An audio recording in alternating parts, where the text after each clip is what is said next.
jemaah sekalian, sebelum saya memasuki ceramah pada hari ini, berikan saya pemahaman sesuatu. Pergi ke pasar membeli obat penurun demam panas. Tuan-tuan salam semangat, semoga bertanya kepada Mas. Assalamualaikum warahmatullahi wabarakatuh.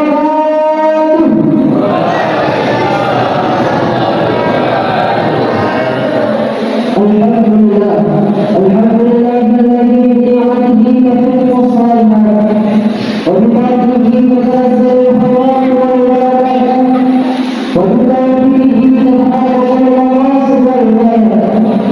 Rabbana amanna ilmi wal amal hadana subul salam wa afhana syari'atin nabiyil karim wa ala alihi wa ashabihi ajma'in amma ba'du.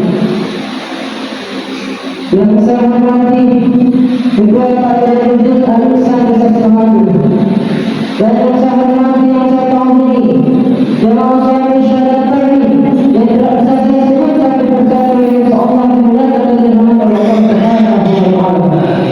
Hadirin yang dimuliakan oleh Allah Subhanahu wa ta'ala, puji syukur kita panjatkan kepada Allah Subhanahu wa ta'ala, Allah yang telah memberikan kita berbagai macam nikmat, yaitu nikmat iman, nikmat Islam, dan nikmat kesehatan, sehingga kita mampu bisa berkumpul di masjid Nabi Allah Subhanahu ini.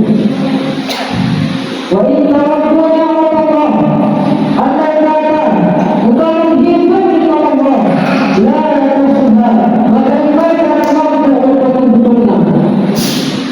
Andai kata jemaah sekalian, lautan-lautan berkali bintang, ranting-ranting berkali perak, lautan-lautan berkali kertas untuk mencapai kepada Allah Subhanahu wa ta'ala, maka semua akan habis sebentar Allah terhitung. Salam dan salam dan ucapkan kiriman kepada baginda kita Nabi besar Nabi Muhammad sallallahu alaihi wasallam, Nabi yang telah mengingatkan umat manusia dari zaman jahiliyah sebelum zaman orang-orang seperti kita sampai saat ini ya masalah. Dialah Nabi yang Allah berfirman kepada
Wa